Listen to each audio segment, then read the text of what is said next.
Sikiliza sasa kaka na dada, hebu waza kijana mmoja mwenye nywele za dhahabu, macho ya kung'aa kama anaona mbali sana, na kiburi cha kifalme kilichochanganywa na rogo ya kijeshi.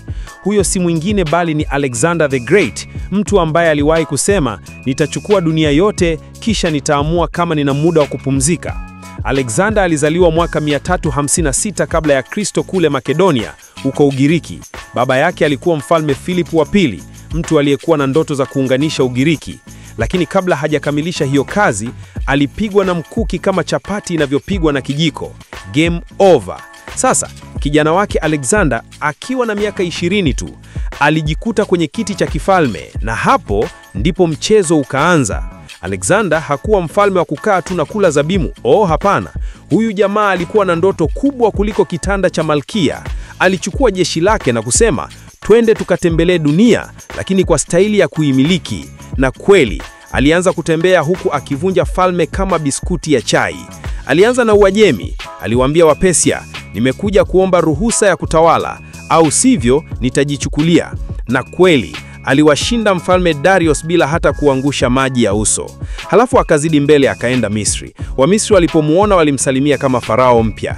Huyu jamaa hata hakupambana huko. Walimpa cheo cha mwana wa Mungu Ra bure kabisa. Si unajua watu wa Misri walikuwa wanapenda vitu vya ajabu ajabu. Lakini Alexander hakurizika.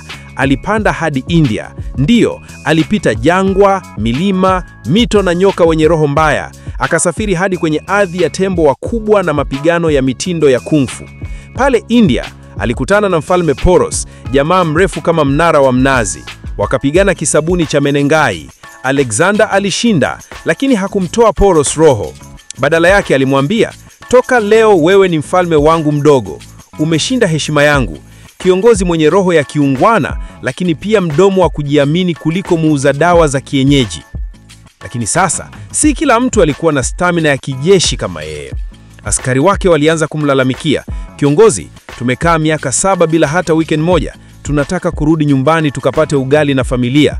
Alexander akawaza kidogo, akasema, haya basi, tusirudi na mikono mitupu. Tuchukue dhahabu, ndizi, wake wa kifalme na hadithi za kushangaza. Walirudi Makedonia, lakini kabla hajaanza kupanga safari nyingine ya kuchukua dunia nzima, kama vile haijatosha, Alexander akashikwa na homa ya ajabu. Wengine wanasema ni malaria, wengine wanasema alikunywa pombe kupita kiasi, na wengine wanasema alirogwa na malkia mmoja mwenye kisasi. Hatimaye akafa akiwa na miaka 32 tu. Ndiyo, kijana aliyejaribu kuchukua dunia nzima, lakini dunia ikamchukua yeye kwanza. Baada ya kifo chake, hakukuwa na mtu aliyeweza kuendesha hiyo himaya kubwa kama basi la daladala bila dereva. Jeshi lake likagawanyika kama chakula cha harusi kinapomaliza. Kila generali alichukua kipande chake kama keki ya siku ya kuzaliwa. Ikaisha himaya, ikaibaki historia. Lakini usimchukulie poa.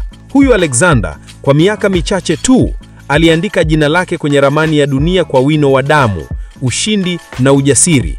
Na mpaka leo, watu wanamkumbuka kama kijana hakuogopa ndoto kubwa, hata kama zilikuwa kubwa kuliko mfuko wa jinsi wa mchiriku.